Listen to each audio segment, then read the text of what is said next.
Hi, welcome to Real Magic Review. My name is Steve Faulkner, and this is a bit of a different one because I haven't opened it yet, but this is something I've been waiting on for a very, very, very long time.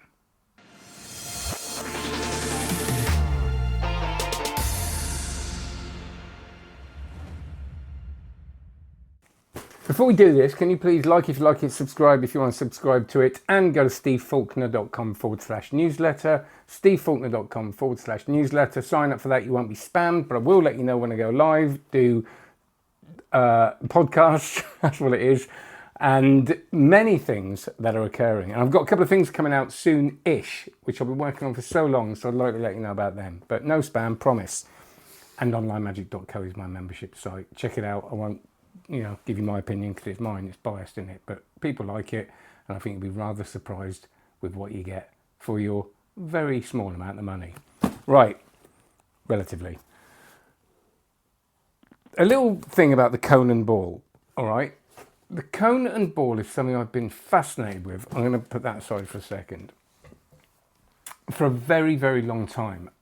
And I've been trying to think of why. It's one of those routines that doesn't seem to make sense. The prop is unlike anything that exists, really. I mean, obviously it's a cone shape, but it's a cone and a ball. And a lot of people said in my journey with this, and it has been a journey, that, it doesn't mean anything. And I went through a period of going, yeah, the audience aren't going to relate to it. What is it? But it doesn't go away, and I keep going back to it. So briefly, more than 20 years ago, I got the Vernon Book of Magic, and on the front of that is the cone and ball. And that was my first interest in it, really, because everything else on there I recognised, but what was this thing? How can you do magic with that? And that always interests me, and I think that's important to remember that with an audience member. I know we say we shouldn't use anything that doesn't make sense, but to be honest, if someone sees something and doesn't know what it is, their initial question is going to be, what is it? What's he going to do with it? And that has to live up to some sort of expectation, of course. Anything with like billiard balls is always fascinating me, and juggling balls that are white. There's an aesthetic to that, going back to vaudeville. I used to watch a juggler called Bobby May, not when he was not live, it was in the 30s, I'm not that old. But I hadn't seen anybody do it. And then I saw Fred Kaps, the Seeing is Believing, the Fred Kaps documentary. And that's when I thought that there's something about it that looks beautiful, and I wanted to learn it. And then I saw George Millward.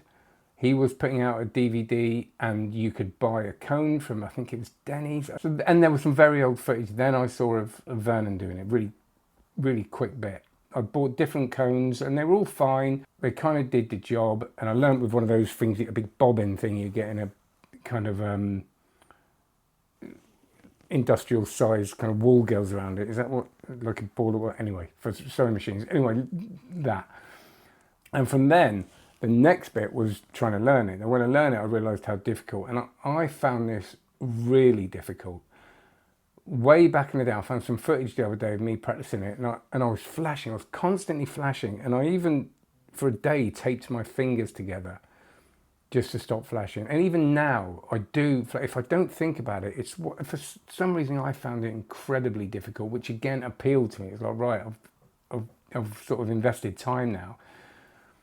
And then I performed it a few times, and I could never really quite feel comfortable with it. And the last time I did it was probably a couple of years ago now, in my show, where I finally started getting it to a place I wanted to get it to, which was kind of a juggling routine with the cone and ball going into a multiplying ball routine. But then I started thinking about the Vernon routine again, and went back into looking at what was available, and the world had changed. It was probably 20 years later from when I bought the first ones, and then Ignacio Lopez I found was making this cone and ball. I watched the YouTube video of him performing it and of making it, and just went, that was what I was looking for back in the day. Now I will say I did get some made relatively recently over the next couple of years that were nice, but they weren't made by a magician. I thought they were perfect until I saw this. It's not that the pretty prop is going to make the act better or the thing better or me better at it, but because I've invested so many years of my life thinking about it, obsessing over it, the fact that this now is here is, for me, rather important. Just to interrupt you for a minute so we can keep doing this, here is a word from our very, very lovely sponsor.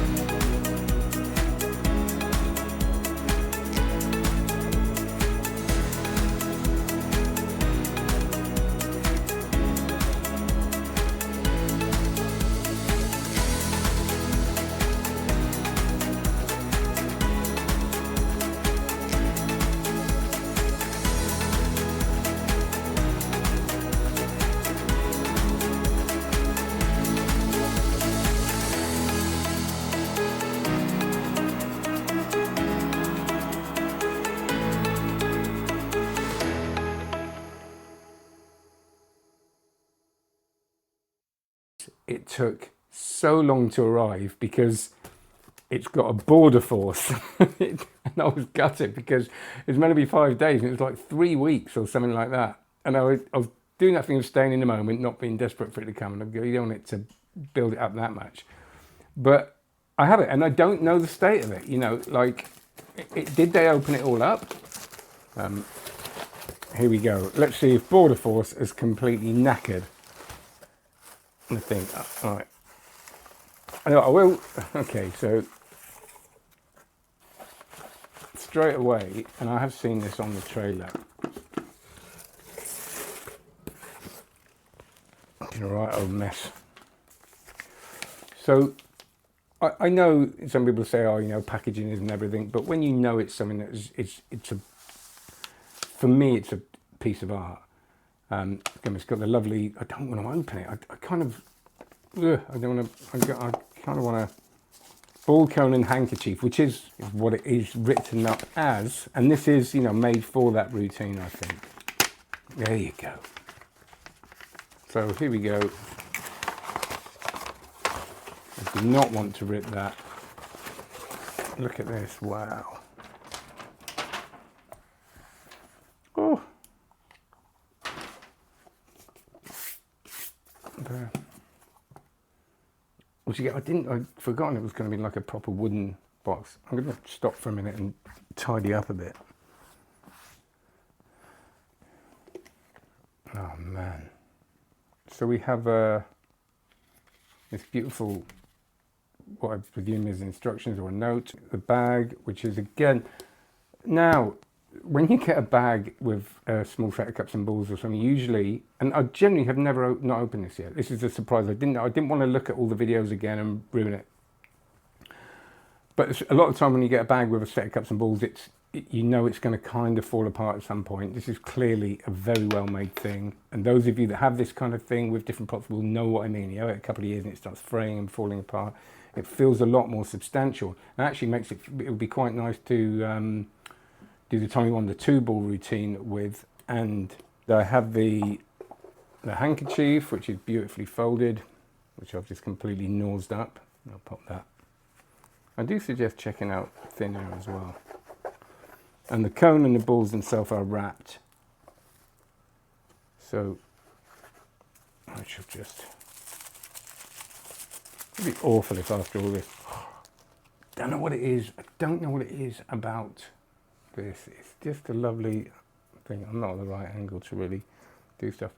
What's interesting, I thought this was going to be just a snooker ball. It feels lighter. There's something so beautiful about just a sphere. You know, it's,